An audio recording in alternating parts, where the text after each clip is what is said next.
Hello, my name is Naivy Rodal and I'm a Ph.D. student at UC Merced under the guidance of Dr. Mark Bitwell, and my project topic is the evaluation of Hodges reservoir water quality before and after hypolignetic oxygenation. Hodges Reservoir is located in San Diego, California. It is mainly a source of raw water from potable treatment by the Santa Fe Irrigation District. However, this greenish color in the water indicates eutrophication.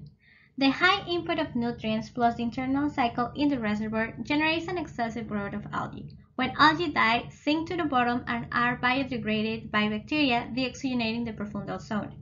Under these anaerobic conditions, sediment tends to liberate nutrients, metal, sulfate, and toxic methyl mercury to the water. Methyl mercury bioaccumulates in biota, and humans tend to eat this fish.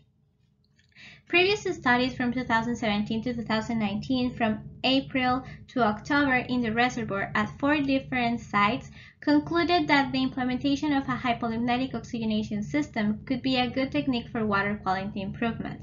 Thus, in spring of 2020, the implementation of this cone type in the reservoir started. This is a picture of the Hodges reservoir before it was introduced to the water.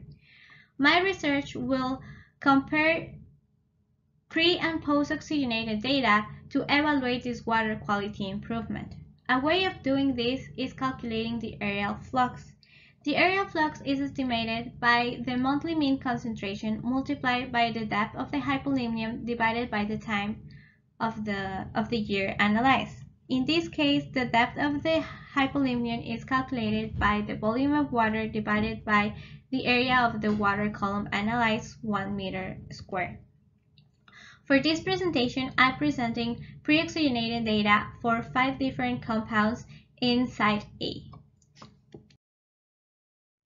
The first compound that I'm showing is ammonia.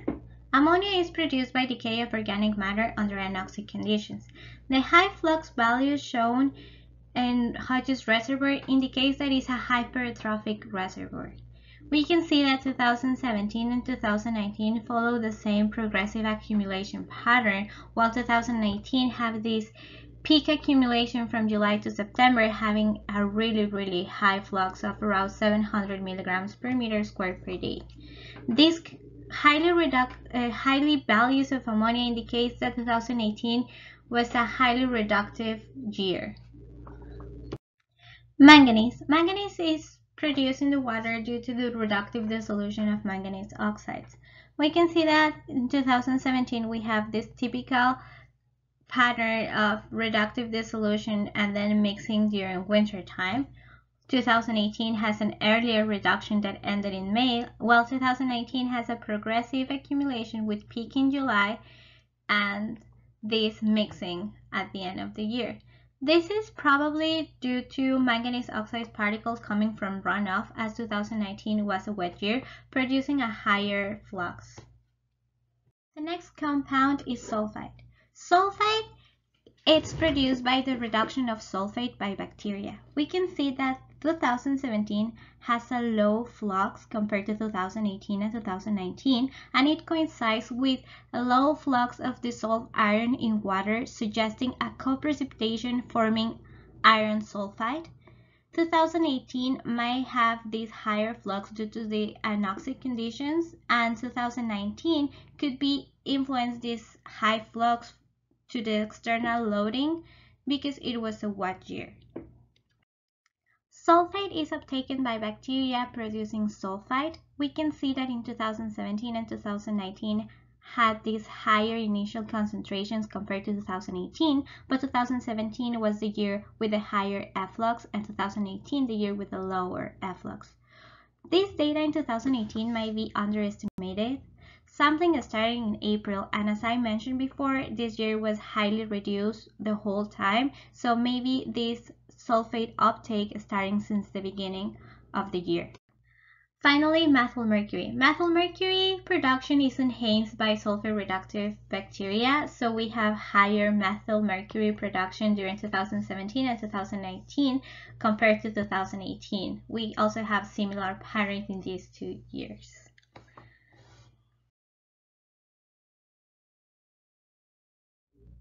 In conclusion, 2017 and 2019 were wet years where external loading influenced having these moderate redox conditions with manganese dissolution and sulfate uptake, producing these good conditions for mercury methylation. On the contrary, 2018 was a dry year with highly reduced conditions all year long. It had high ammonia and sulfate flux and lower sulfate initial concentration. These are the conditions for low net methyl mercury production.